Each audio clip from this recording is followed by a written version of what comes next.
Hello my dear student, welcome back to my YouTube channel Subhash study centre.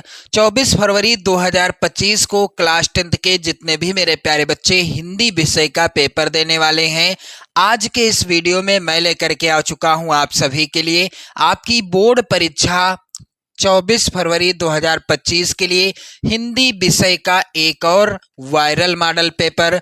मेरे प्यारे बच्चों, यदि आप इस वायरल मॉडल पेपर को तैयार कर लेते हो तो मेरी 100% की गारंटी है, यहाँ से प्रश्न आना बिल्कुल तय है आपकी बोर्ड परीक्षा में।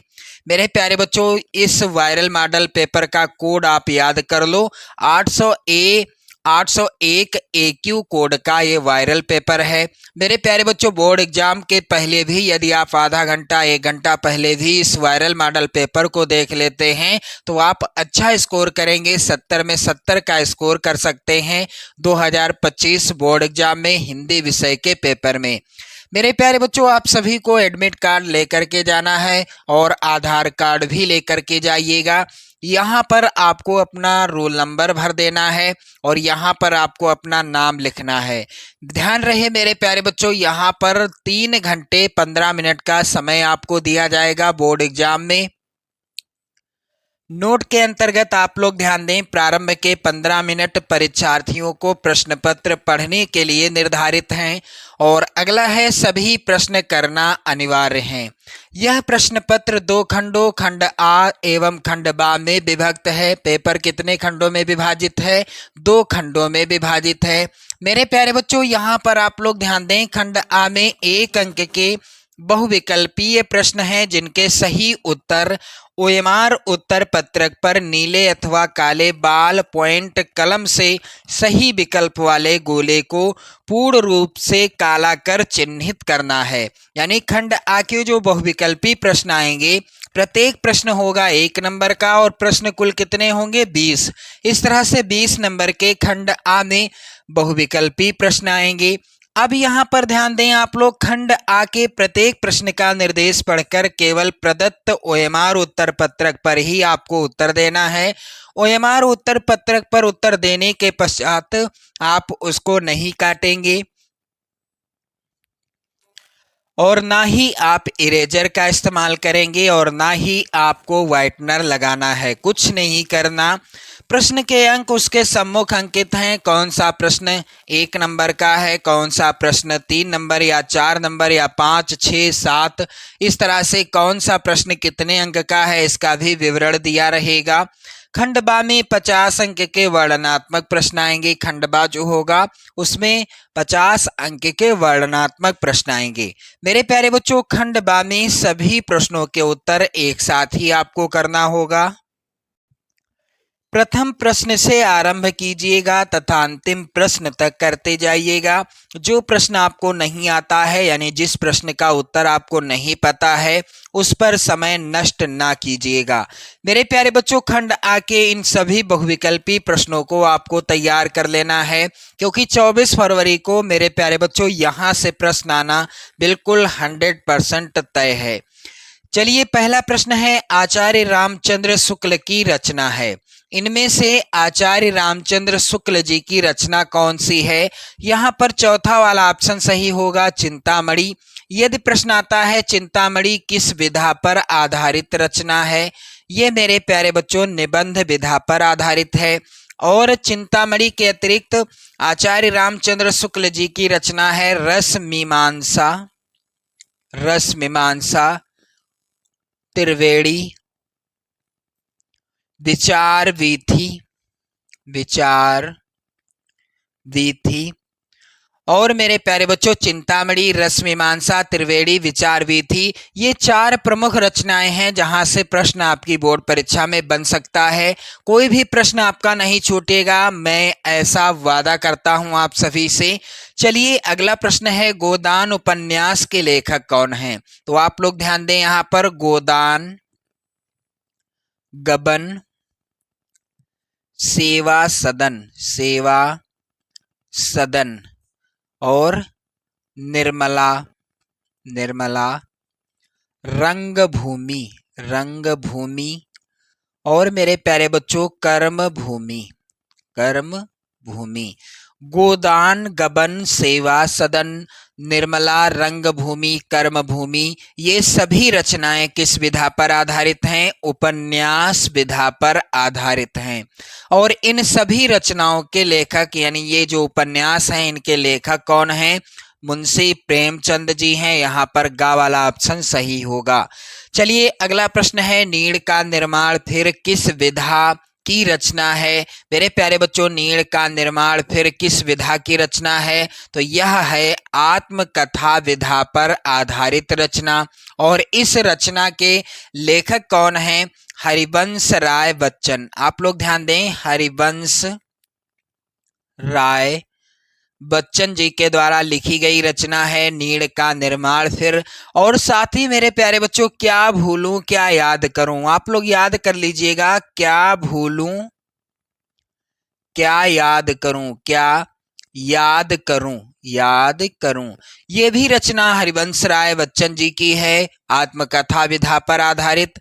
अगला प्रश्न है, कोस कोस पर बदले पानी, चार कोस पर बानी, कहावत किस पाठ में प्रयुक्त हुई है? तो दिए गए पाठ में से किस पाठ में, यहाँ पर जो विकल्प हैं इनमें से किस पाठ में यह कहावत जो है प्रयुक्त हुई है? तो मेरे प्यारे बच्चों, यहाँ पर राइट आंसर होगा घ वाला ऑप्शन, भारतीय संस्कृति पाठ में। भारतीय संस्कृति जो पाठ है इस पाठ में कोस कोस पर बदले पानी, चार कोस पर बानी, इस कहावत का प्रयोग हुआ है। और इस पाठ के लेखक कौन है? डॉक्टर राजेंद्र प्रसाद जी। डॉक्टर राजेंद्र प्रसाद जी हैं इस पाठ के लेखक। चलिए अगला प्रश्न मेरे प्यारे बच्चों है, छायावाद की मुख्य प्रवृत्ति है। यदि प्रश्न आता छायावाद की मुख्य विशेषता क्या है तो भी आंसर एक ही रहेगा। तो चलिए, छायावाद की मुख्य प्रवृत्ति या मुख्य विशेषता क्या है? मेरे प्यारे बच्चों, यहाँ पर राइट आंसर क्या होगा? छायावाद की मुख्य प्रवृत्ति या विशेषता क्या है? इसका राइट आंसर हो जाएगा श्रृंगार और प्रेम वेदना। यहाँ पर गा वाला ऑप्शन क्या होगा? सही हो जाएगा। अगला प्रश्न है, कलम का सिपाही जीवनी है। तो कलम का सिपाही जीवनी है और यह जीवनी है किसकी? यहाँ पर प्रश्न का तात्पर्य है कि इनमें से किसकी जीवनी है कलम का सिपाही? क्या प्रेमचंद जी की है, मोहन राकेश जी की, जयशंकर प्रसाद की, या आचार्य रामचंद्र शुक्ल जी की? तो कलम का सिपाही यदि प्रश्न आता है किस विधा पर आधारित रचना है, तीन प्रश्न क्लियर हो जाएंगे यहाँ से आप सभी के। तो कलम का सिपाही जीवनी विधा पर आधारित रचना है। कलम का सिपाही किसकी जीवनी है? तो यहाँ पर राइट आंसर होगा प्रेमचंद जी की जीवनी है। कलम का सिपाही के लेखक कौन हैं? अमृत राय जी हैं। आप लोग याद कर लीजिएगा। यहाँ पर तीन प्रश्न आपके क्लियर हो गए। कलम का सिपाही के लेखक अमृत राय जी हैं। कलम का सिपाही किस विधा की रचना है? जीवनी विधा पर आधारित रचना है। कलम का सिपाही के जो लेखक हैं अमृत राय जी हैं और यह जीवनी किसकी है? मुंशी प्रेमचंद जी की है। यहाँ पर का वाला ऑप्शन सही होगा। चलिए मेरे प्यारे बच्चों, अगला प्रश्न है, वीर गति काव्यों में सर्वाधिक प्रसिद्ध और लोकप्रिय काव्य है। वीर गीत होगा यहाँ पर। काव्यों में सर्वाधिक प्रसिद्ध और लोकप्रिय काव्य कौन सा है? तो यहाँ पर आल्हा खंड होगा, जिसे परमाल रासो भी कहते हैं। परमाल रासो भी कहते हैं। और इसके रचनाकार कौन हैं? जगनिक जी। जगनिक जी के द्वारा लिखा गया है और यह सबसे ज्यादा लोकप्रिय है और प्रसिद्ध भी है, परमाल रासो या आल्हा खंड। अगला प्रश्न है, हंस पत्रिका के संपादक हैं। तो मेरे प्यारे बच्चों, हंस और मर्यादा पत्रिका ये दोनों पत्रिकाएं हैं और ये दोनों पत्रिकाओं का संपादन किसने किया? मुंशी प्रेमचंद जी ने किया। यहाँ पर पहला ही ऑप्शन सही होगा। चलिए अगला प्रश्न है, जहाज का पंछीकृत की विधा क्या है? तो जहाज का पंछी जो है यह उपन्यास विधा पर आधारित रचना है। मेरे प्यारे बच्चों, जहाज का पंछी के लेखक कौन हैं? इला चंद्र जोशी जी। तो एक प्रश्न से आपके कई प्रश्न क्लियर हो रहे हैं। मेरे प्यारे बच्चों, वीडियो को जरूर शेयर कर देना आप सभी अपने मित्रों में, और यदि आप चैनल पर नए हो तो सब्सक्राइब भी कर लीजिएगा। इसी तरह के मैं आपको वायरल मॉडल प्रोवाइड कराऊंगा 24 फरवरी 2025 से पहले, ताकि आप हिंदी में 70 में 70 करके आओ, 70 में 70 अंक फोड़ करके आओ। मेरे प्यारे बच्चों, अगला प्रश्न यहाँ पर है, तार सप्तक का प्रकाशन वर्ष है। तो तार सप्तक का प्रकाशन वर्ष क्या है, इसका राइट आंसर क्या हो जाएगा? मेरे प्यारे बच्चों, आप लोग ध्यान दें, इसका राइट आंसर होगा सन 1943 ईस्वी में तार सप्तक का प्रकाशन या संपादन किया गया था। किसके द्वारा? सच्चिदानंद हीरानंद वात्स्यायन अज्ञे जी के द्वारा। तार सप्तक का संपादन किसने किया? सच्चिदानंद हीरानंद वात्स्यायन अज्ञे जी ने किया। अगला प्रश्न है, हास्य रस का स्थायी भाव क्या है? तो मेरे प्यारे बच्चों, रति है किस रस का स्थायी भाव? श्रृंगार रस का स्थायी भाव। शोक किस रस का स्थायी भाव है? करुण रस का स्थायी भाव है। और यहाँ पर भय किस रस का स्थायी भाव है?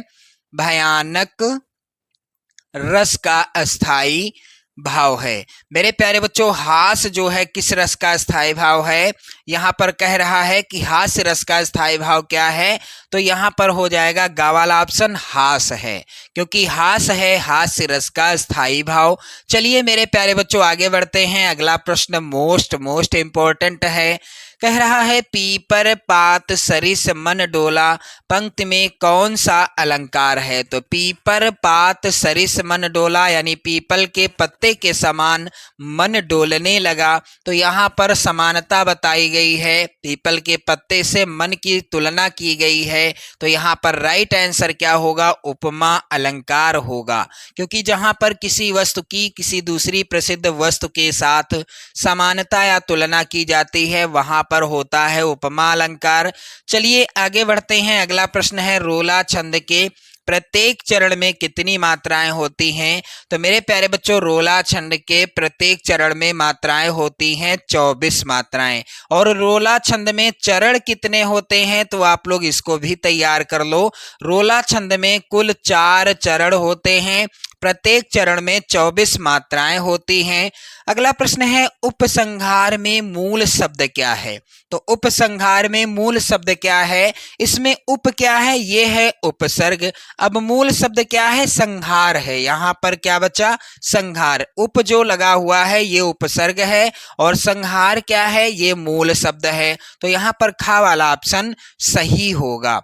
प्रश्न अगला है मेरे प्यारे बच्चों, तत् किस लिंग विभक्ति और वचन का रूप है? तो यहाँ पर राइट आंसर क्या हो जाएगा? मेरे प्यारे बच्चों, यहाँ पर तद होगा, थोड़ा सा मिसप्रिंट है।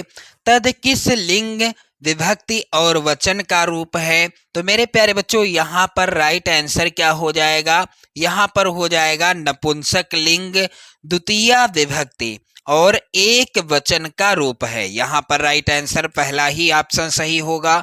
चलिए अगला प्रश्न है, मीनाक्षी में समास होगा। तो मीनाक्षी में समास कौन सा है?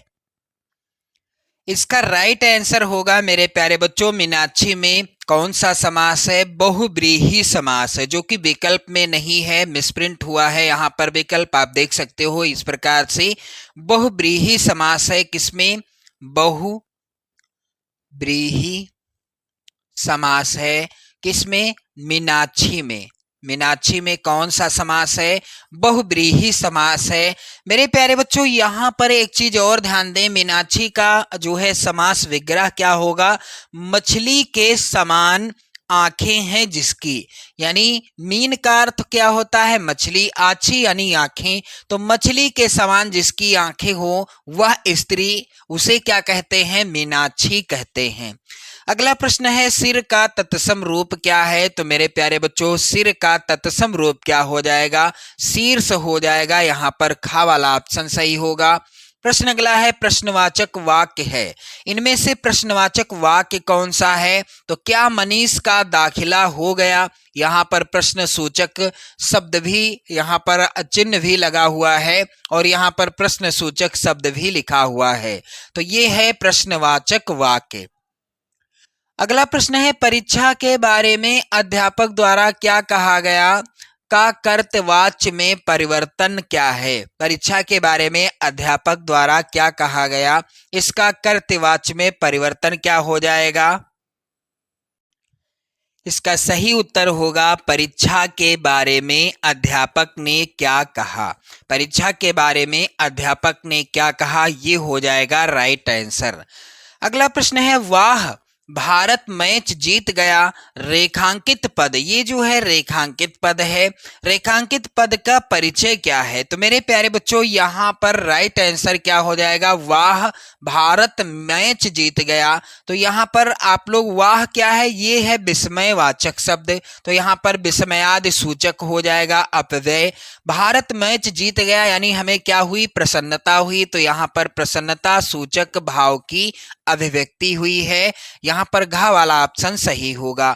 चलिए मेरे प्यारे बच्चों आगे बढ़ते हैं हम सभी लोग, और आगे आप लोग देखोगे खंड बा जिसमें पूछे जाएंगे प्रश्न वर्णनात्मक, और ये प्रश्न होंगे 50 अंक के। पहला प्रश्न है मेरे प्यारे बच्चों, निम्नलिखित गद्यांश पर आधारित 3 प्रश्नों का उत्तर आप सभी को देना है और 6 नंबर आपको बिल्कुल फिक्स कर लेने हैं। तो चलिए प्रश्न पढ़ने से पहले मैं आपको यहाँ पर गद्यांश पढ़कर बताऊंगा। कुसंग का ज्वर सबसे भयानक होता है, यह केवल नीति और सद्वृत्ति का ही नाश नहीं करता बल्कि बुद्धि का भी क्षय करता है। किसी युवा पुरुष की संगति यदि बुरी होगी तो वह उसके पैरों में बंधी चक्की के समान होगी जो उसे दिन दिन अवनति के गड्ढे में गिराती जाएगी, और यदि अच्छी होगी तो वह क्या होगी, सहारा देने वाली बाहु के समान होगी जो उसे निरंतर उन्नति की ओर उठाती जाएगी। पहला प्रश्न है प्रस्तुत गद्यांश का संदर्भ लिखिए। मेरे प्यारे बच्चों ध्यान दें आप सभी लोग, ये जो गद्यांश है यह लिया गया है किस पाठ से, मित्रता पाठ से, और मित्रता पाठ के लेखक कौन हैं, आचार्य रामचंद्र शुक्ल जी। आचार्य रामचंद्र शुक्ल जी हैं इस पाठ के लेखक। मेरे प्यारे बच्चों यहाँ पर रेखांकित अंश की व्याख्या कीजिए। दूसरा प्रश्न है, तो इस गद्यांश में रेखांकित अंश है किसी युवा पुरुष की संगति यदि बुरी होगी तो वह उसके पैरों में बंधी चक्की के समान होगी जो उसे दिन दिन अवनति के गड्ढे में गिराती जाएगी। मेरे प्यारे बच्चों ये रेखांकित अंश है तो इसी की व्याख्या करनी है, अर्थात गद्यांश में जो रेखांकित अंश होगा उसी की व्याख्या आपको करनी है। कुसंग का व्यक्ति के जीवन पर क्या प्रभाव होता है, तो इसका उत्तर आप गद्यांश के स्टार्टिंग से ही देख सकते हैं। चलिए अथवा में भी यहाँ पर गद्यांश है, आपको एक ही गद्यांश हल करना है, यानी एक गद्यांश के नीचे दिए गए 3 प्रश्नों को हल करना है, आपको 6 नंबर मिलेंगे। अब यहाँ पर अथवा में आप लोग ध्यान दें, यहाँ पर गद्यांश है कि हे भगवान तब के लिए विपद के लिए इतना आयोजन, परम पिता की इच्छा के विरुद्ध इतना साहस, पिताजी क्या भीख ना मिलेगी, क्या कोई हिंदू भूपृष्ठ पर ना बचा रह जाएगा जो ब्राह्मण को 2 मुट्ठी अन्न दे सके, यह असंभव है, फेर दीजिए पिताजी, मैं कांप रही हूं, इसकी चमक आंखों को अंधा बना रही है। पहला है प्रश्न उपर्युक्त गद्यांश का संदर्भ लिखिए। तो मेरे प्यारे बच्चों ये गद्यांश लिया गया है ममता पाठ से, और इस पाठ के लेखक हैं जय शंकर प्रसाद जी। लेखक कौन हैं, जय शंकर प्रसाद जी हैं इस पाठ के लेखक। अब यहाँ पर दूसरा प्रश्न है गद्यांश के रेखांकित अंश की व्याख्या कीजिए। मेरे प्यारे बच्चों गद्यांश का जो भी अंश रेखांकित होगा उसी की व्याख्या आपको करनी है, किसी और अंश की व्याख्या आपको नहीं करनी। अब यहाँ पर आप लोग ध्यान दें, इस गद्यांश में रेखांकित अंश क्या है, हे भगवान तब के लिए विपद के लिए इतना आयोजन, परम पिता की इच्छा के विरुद्ध इतना साहस, पिताजी क्या भीख ना मिलेगी, क्या कोई हिंदू भूपृष्ठ पर ना बचा रह जाएगा जो ब्राह्मण को 2 मुट्ठी अन्न दे सके।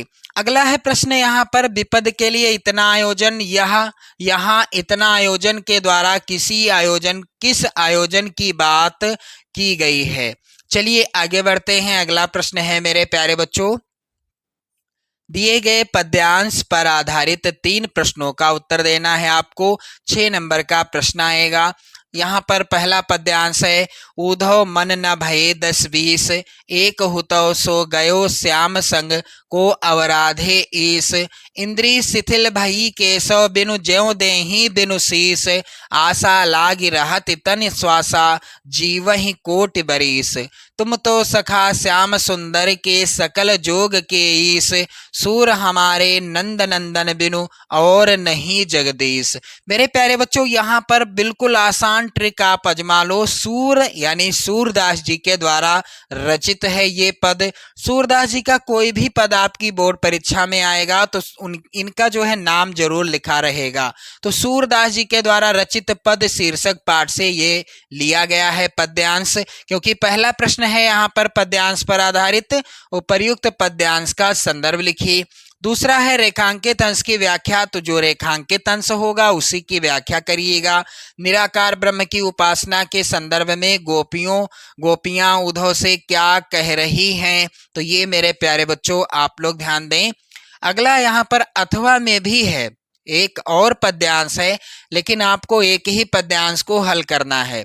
सच्चा प्रेम वही है जिसकी तृप्ति आत्म बलि पर हो निर्भर, त्याग बिना निष्प्राण प्रेम है, करो प्रेम पर प्राण निछावर, देश प्रेम वह पुण्य क्षेत्र है, अमल असीम त्याग से विलसित, आत्मा के विकास से जिसमें मनुष्यता होती है विकसित। मेरे प्यारे बच्चों, यहाँ आप लोग ध्यान दें, प्रस्तुत पद्यांश का संदर्भ लिखिए। तो कैसे आपको लिखना है, ये जो पद्यांश है यह लिया गया है राम नरेश त्रिपाठी जी के द्वारा रचित। राम नरेश त्रिपाठी जी के द्वारा रचित किस कविता से? स्वदेश प्रेम शीर्षक कविता से लिया गया है। रेखांकित अंश की व्याख्या करनी है, तो जो रेखांकित अंश होगा पद्यांश में भी उसी की व्याख्या करिएगा। आगे बढ़ते हैं हम लोग। यहाँ पर अगला प्रश्न है, दिए गए संस्कृत गद्यांश में से किसी एक का संदर्भ सहित आपको हिंदी में अनुवाद करना होगा। 5 नंबर का ये प्रश्न आएगा। अब मेरे प्यारे बच्चों, यहाँ पर जो गद्यांश है, इयम नगरी विविध धर्माणाम संगम स्थली, तो ये जो गद्यांश है किस पाठ से है? पहला ही पाठ है संस्कृत खंड का वाराणसी, जो कि काफी ज्यादा इंपॉर्टेंट पाठ है। यहाँ से गद्यांश आपकी बोर्ड परीक्षा में 100% आएगा ही आएगा, तो आप इसको भी तैयार कर लीजिएगा। चलिए मेरे प्यारे बच्चों, अथवा में यहाँ पर एक और गद्यांश है, मानव जीवनस्य संस्करणम संस्कृति, तो ये जो गद्यांश है लिया गया है भारतीय संस्कृति शीर्षक पाठ से।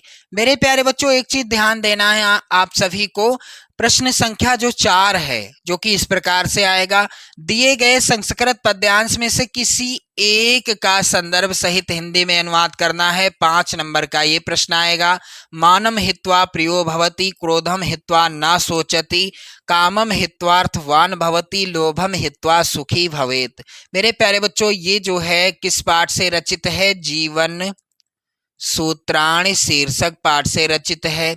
अथवा में यहाँ पर है पद्यांश यानी श्लोक, सर्वे भवन्तु सुखिनः, सर्वे सन्तु निरामयाः, सर्वे भद्राणि पश्यन्तु मा कश्चित् दुख भाग भवेत्। मेरे प्यारे बच्चों, ये लिया गया है किस पाठ से? भारतीय संस्कृति शीर्षक पाठ से लिया गया है प्रस्तुत पद्यांश। अब यहाँ पर एक ही पद्यांश का आपको संदर्भ और हिंदी अनुवाद करना है। 5 नंबर आपको मिलेंगे। अगला प्रश्न संख्या 5 है, अपने पठित खंड काव्य के आधार पर निम्नलिखित प्रश्नों में से किसी एक का उत्तर दीजिए। 3 नंबर का प्रश्न आएगा। तो आप किस जिले से हैं और आपके जिले में कौन सा खंड काव्य है, आप लोग कमेंट करके बताइएगा। जो खंड काव्य आपके जिले के लिए निर्धारित है, उसी खंड काव्य के किसी एक प्रश्न का आपको उत्तर देना होगा। आप देख सकते हो प्रत्येक खंड काव्य से 2-2 प्रश्न आए हुए हैं। अगला यहाँ पर प्रश्न मेरे प्यारे बच्चों है, दिए गए लेखकों में से, प्रश्न संख्या 6 का है, दिए गए लेखकों में से किसी एक लेखक का जीवन परिचय लिखते हुए उनकी प्रमुख रचना का उल्लेख कीजिए। 5 नंबर का प्रश्न आएगा। मेरे प्यारे बच्चों, यहाँ पर आचार्य रामचंद्र शुक्ल, जयशंकर प्रसाद और डॉक्टर भगवत शरण उपाध्याय, इन सभी लेखकों का जीवन परिचय 24 फरवरी के लिए आप जरूर तैयार कर लो। 100% का वादा है मेरे प्यारे बच्चों, यहाँ से जरूर पूछा जाएगा। अगला प्रश्न है, दिए गए कवियों में से किसी एक कवि का जीवन परिचय आपको लिखना है। उनकी किसी एक प्रमुख रचना का नाम लिखना है। 5 नंबर का ये प्रश्न आएगा। सूरदास, महादेवी वर्मा, तुलसीदास, इनमें से किसी एक कवि का जीवन परिचय आप लिखिएगा। और ये सभी इंपॉर्टेंट हैं। आपकी बोर्ड परीक्षा 24 फरवरी के दिन जो पेपर होगा हिंदी विषय का, उसके लिए। अगला प्रश्न है, अपनी पाठ्य पुस्तक में से कंठस्थ कोई एक श्लोक लिखिए जो इस प्रश्न पत्र में ना आया हो। तो वही श्लोक आप लिखेंगे जो पेपर में ना आया हो। प्रश्न अगला है, यहाँ पर निम्नलिखित प्रश्नों में से किन्हीं 2 प्रश्नों का उत्तर संस्कृत में देना है आप सभी को। तो आप सभी लोग इन सभी प्रश्नों को तैयार कर लेंगे। भारतीय संस्कृते मूलम किम अस्ति, चंद्रशेखरः कः आसीत्, धीरः केन पूज्यते, ज्ञानम कुत्र संभवति, विद्या केन वर्धते। ये सभी इंपॉर्टेंट प्रश्न हैं आपकी बोर्ड परीक्षा के लिए। जरूर तैयार कर लो इनका आंसर फटाफट से। अगला प्रश्न है, निम्नलिखित में से किसी एक विषय पर आपको निबंध लिखना है। 7 नंबर का ये प्रश्न आएगा। मेरे प्यारे बच्चों, विद्यार्थी और अनुशासन, विज्ञान अभिशाप या वरदान, देश प्रेम या स्वदेश प्रेम, प्रदूषण की समस्या और समाधान, इन सभी विषयों पर आप निबंध तैयार कर लो क्योंकि सबसे ज्यादा इंपॉर्टेंट हैं। यहाँ से प्रश्न जरूर आएगा। यानी इन विषयों में से किसी एक विषय पर निबंध आपको बिल्कुल 100% लिखना होगा। चलिए अगला प्रश्न संख्या 10 है। छात्रवृत्ति के लिए अपने प्रधानाचार्य को एक पत्र लिखिए। 4 नंबर का प्रश्न आएगा। अथवा में भी प्रश्न आप देख सकते हो यहाँ पर। बिजली समस्या के निराकरण हेतु अपने जिले के बिजली विभाग को एक शिकायती पत्र लिखिए। मेरे प्यारे बच्चों, ये प्रश्न भी आपको अच्छे से तैयार कर लेना है क्योंकि यहाँ से प्रश्न आप जो है जरूर देखेंगे बोर्ड एग्जाम में। तो इस तरह से आपने देखा हिंदी विषय का मॉडल पेपर, जिसको मैंने पूरा हल भी करा दिया है। जो जरूरी चीजें हैं उनको भी सॉल्व करा दिया है। तो आप लोग वीडियो को लाइक कर दो। चैनल पर यदि आप नए हो तो चैनल को भी सब्सक्राइब कर दीजिएगा। जय हिंद।